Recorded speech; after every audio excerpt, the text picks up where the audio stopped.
네, 오늘 금요 새벽에 오신 여러분들 주님의 이름으로 환영합니다. 우리 지난 시간에는 욥기의 11번째 시간으로 빌닷의 충고에 대해서 함께 살펴봤었습니다. 다음 자막처럼 빌닷은 전통, 즉 이전 세대의 경험과 지혜만을 신뢰하는 사람이었습니다. 우리보다 앞선 세대, 우리보다 믿음의 조상들, 그들에 의하여 검증되고 이어온 전통의 세대와 지혜를 기억하라고 빌닷은 얘기했습니다. 그래서 8장 8절에 보면 빌닷이 이렇게 말합니다. 우리 함께 합독하겠습니다. 청하건대 너는 옛시대 사람에게 그렇습니다. 무엇을 물어보고 무엇을 배웁니까? 청결하고 정직한 자에게 복을 주시는 하나님, 시작은 미약하지만 그 나중은 심히 창대하게 하시는 하나님, 조상들이 경험하고 알려준 하나님을 기억하고 물어보고 배우라는 것입니다.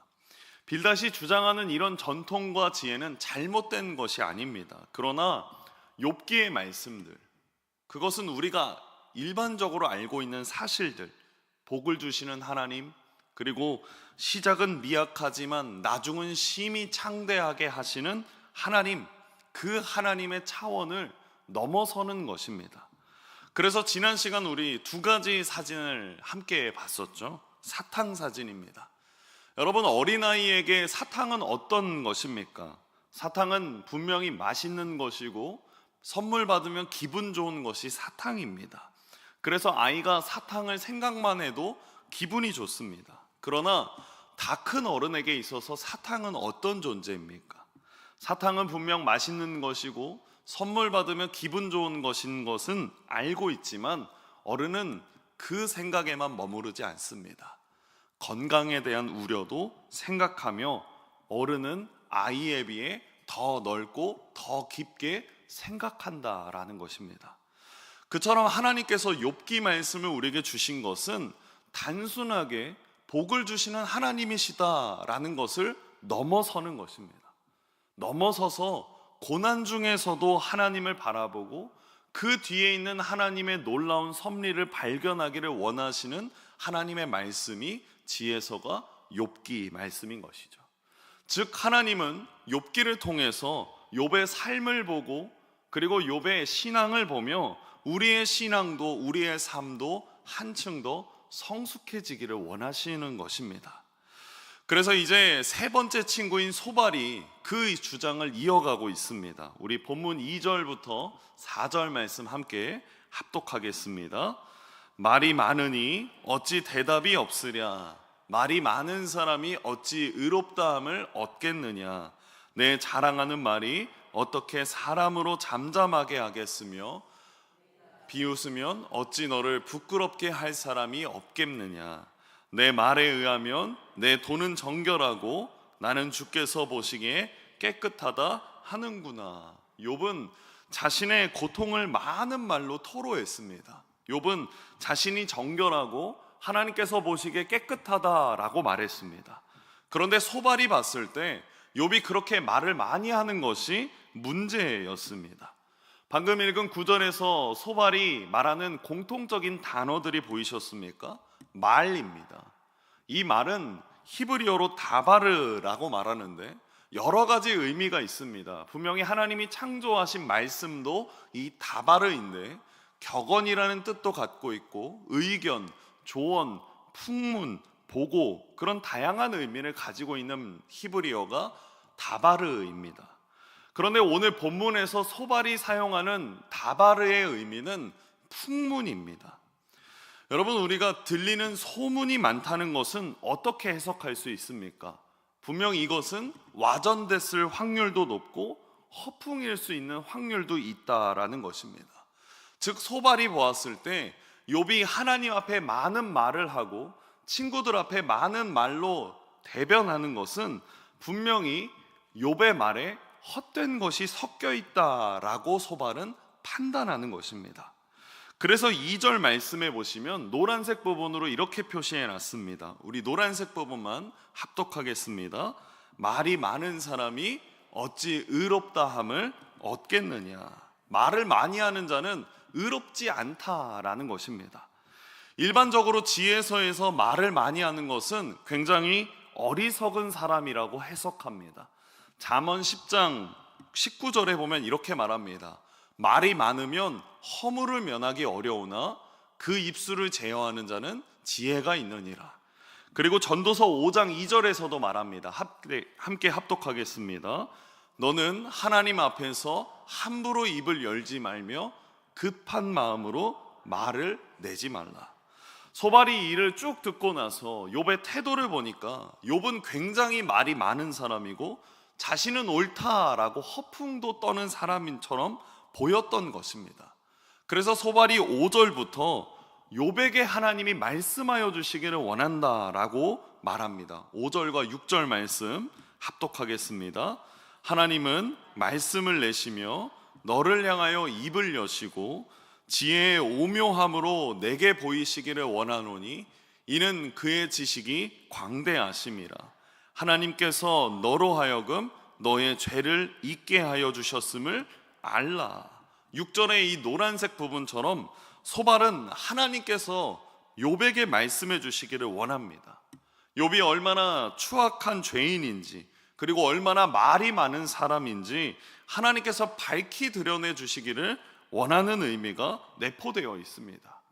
특별히 하나님의 전능하심과 광대하심을 드러내며 그런 하나님이 판단하여 주시기를 원한다라고 말합니다. 8절과 9절 말씀해 보십시오. 8절에 하늘과 스올, 그리고 9절에 땅과 바다처럼 소발은 고대 사람이 생각하는 우주를 구성하는 4가지 영역을 드러내며 말합니다. 8절과 9절은 곧 하나님의 지혜는 하늘보다 높으시고 그리고 스올보다 깊으시며 땅보다 길고 바다보다 넓다라고 말해주고 있는 것입니다. 그리고 11절에 소발은 중요하게 이렇게 말합니다. 우리 함께 합독하겠습니다. 하나님은 허망한 사람을 아시나니 그렇습니다. 하나님은 어떤 사람을 아신다라고 말씀합니까? 허망한 사람을 아신다라는 것입니다. 여기서 이 허망하다라는 단어의 히브리어는 쇠라고 말하는데 공허, 허무, 무상을 이야기합니다. 그래서 이 공허하고 허무하고 무상한 것들은 즉 내가 스스로 가볍게 생각하고 경솔하게 부르는 것을 말합니다. 그러면 이 쇠가 어디에 사용되냐면 10계명의 3번째 계명에서 사용됩니다.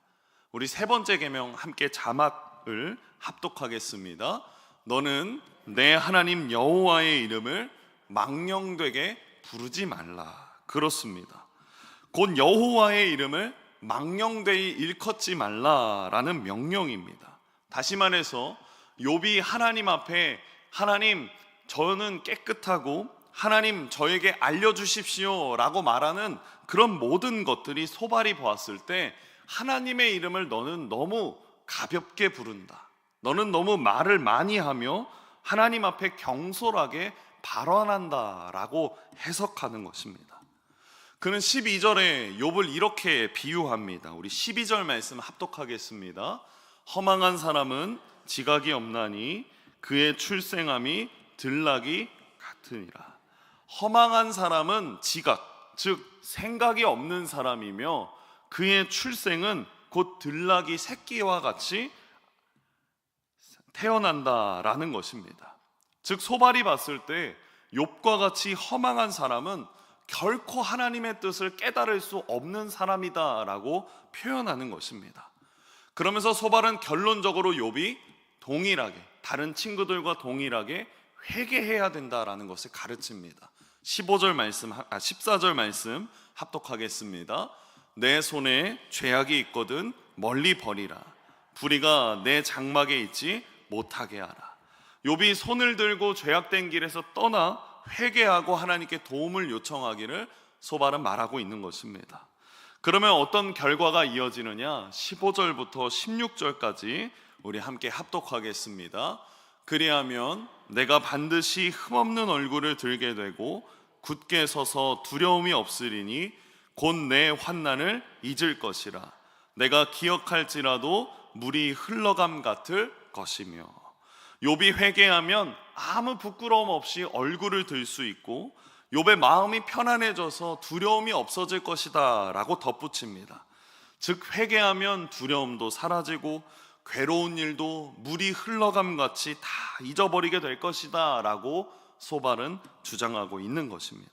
여러분, 소발은 지금 모든 것을 자신의 기준, 자신의 논리에 꿰뚫어서 판단하고 충고하고 있습니다. 우리도 이러한 실수를 할 수 있습니다. 자기의 가치관이 옳다고 생각하면서 다른 사람도 자신이 생각하는 대로 배우고 듣고 행동해야 된다라고 말하는 것입니다. 그렇게 하지 않으면 어떻게 합니까? 다른 사람을 정죄하고 판단합니다. 그런데 여러분, 정죄와 판단은 항상 하나님의 권한임을 잊지 말아야 합니다.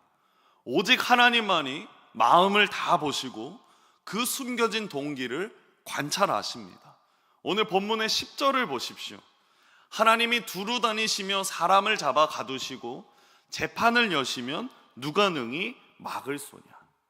이것은 누군가의 옳고 그름을 판단하고 그에 대한 심판하는 권한이 오직 하나님께 있음을 말하는 것입니다.